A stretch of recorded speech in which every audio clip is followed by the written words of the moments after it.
In diesem Video zeige ich dir den besten Fernseher für genau deine Situation.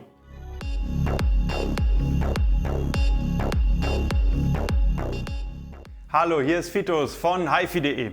Es gibt eine riesen Auswahl an Fernsehern und da den Überblick zu behalten ist echt schwierig. Wir befassen uns die ganze Zeit mit TVs, berichten über Neuheiten, testen alle relevanten Modelle und behalten die Preise im Blick. Damit konnten wir 7 Fernseher definieren, die unserer Meinung nach die jeweils beste Option sind.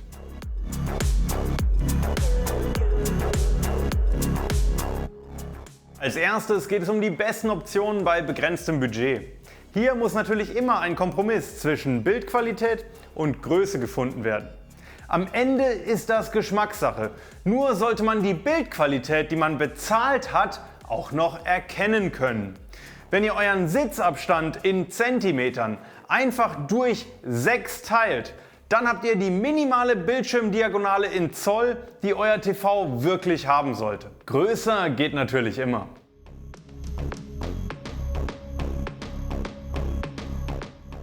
Wenn dein neuer Smart TV einfach nur so günstig wie möglich sein soll, dann merkt ihr am besten den Amazon Fire TV 4. Denn das ist einerseits ein solider Fernseher mit Amazons Fire TV Betriebssystem und es ist der Fernseher, für den es wirklich krasse Angebote für deutlich unter 500 oder unter 300 Euro auch schon gegeben hat und wahrscheinlich auch wieder mal geben wird.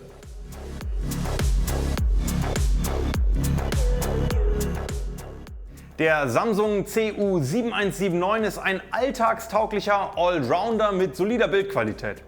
Als klassischer LCD-Fernseher ohne Local Dimming sind seine High Dynamic Range Kapazitäten natürlich stark begrenzt und mit 60 Hz muss man auf die meisten Next-Gen Gaming Features verzichten. Aber dafür ist er einfach ziemlich günstig, auch in den großen Größen, und er hat eben fast alles, was man im Alltag so braucht.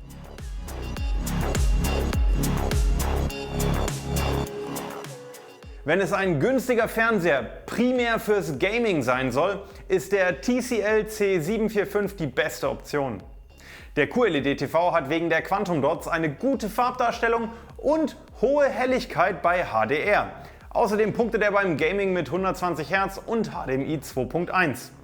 Für PlayStation 5 oder Xbox Series X hat er mit ca. 14 Millisekunden ein verschwindend geringes Input-Lag, welches mit Variable Refresh Rate sogar noch geringer ausfällt. Sollte der C745 schwer zu bekommen sein, dann kann auch der Vorgänger C735 oder auch ein Hisense E7KQ Pro eine wirklich gute Option sein.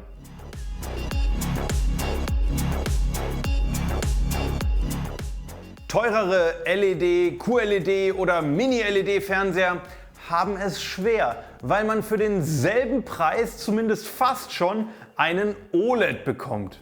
Und bei OLEDs kann jedes Pixel separat gedimmt werden, womit perfektes Schwarz und höchster Kontrast möglich wird. Ich gehe davon aus, dass es für den LG OLED B3 die besten Angebote geben wird. Der günstigste 2023er OLED von LG hat schon eine wirklich beeindruckende HDR-Bildqualität und alles, was man zum Gaming braucht, inklusive Dolby Vision in 4K mit 120 Hz. Je nach Preislage kann der C3 eine noch bessere Option sein. Der hat ein besseres Chipset und kann etwas heller werden. Außerdem gibt es ihn auch in 42, 48 und 83 Zoll.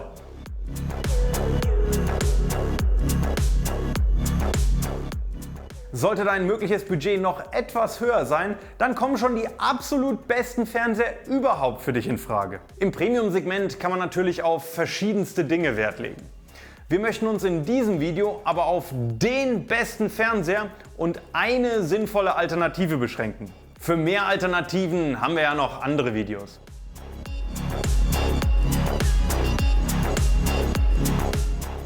Der LG OLED Evo G3 ist ein herausragender Fernseher, der in fast allen Kategorien exzellent ist und somit das beste Gesamtergebnis aller Fernseher erreicht, die wir bis jetzt getestet haben. Der G3 kann dank Micro-Lens Array und Heatsink auf eine Spitzenhelligkeit von 1500 Nits kommen. Das schaffen die meisten QLED-TVs nicht mal. Da er im Filmmaker-Modus aber schon ab Werk äußerst korrekte Farben hat, kann er die meisten Filme in High Dynamic Range genau so darstellen, wie es von den Filmemachern gedacht ist. Außerdem haben wir auf dem G3 die wenigsten Spiegelungen überhaupt messen können. Der G3 ist ein Gallery OLED, weshalb er mit extrem flacher Wandhalterung im Lieferumfang kommt. Die einzigen Kritikpunkte, also der fehlende Standfuß und der etwas mittelmäßige Sound, sind aber einfach lösbare Probleme.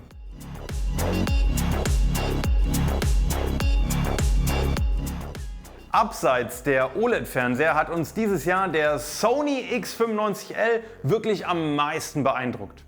In heller Umgebung liefert der auch ein noch besseres Bild als der LG G3, auch wenn er am Abend bei dunklen Szenen nicht ganz mithalten kann.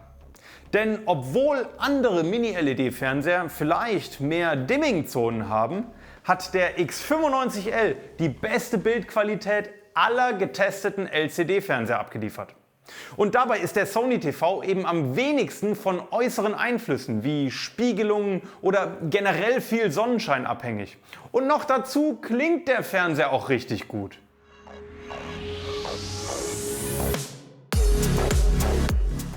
Es gibt natürlich auch noch zahlreiche weitere Alternativen. Diese jetzt alle aber in einem Video zu nennen, würde den Rahmen sprengen und dafür haben wir ja auch noch andere Formate. Über die meisten Fernseher, die wir getestet haben, gibt es eigene Videos auf unserem YouTube-Kanal und auf hifi.de findet ihr noch mehr Testberichte und auch verschiedenste Bestenlisten. Natürlich findet ihr dort und in der Videobeschreibung auch immer die besten Angebote für die Fernseher. Wir haben außerdem in unserem Shootout die besten 5 Fernseher des Jahres in einem Blindtest von 7 Videoexperten bewerten lassen. Und für Fragen oder die besten aktuellen Angebote gibt es ja unsere Live-Beratung. All diese Videos seht ihr als Abonnenten natürlich als erstes.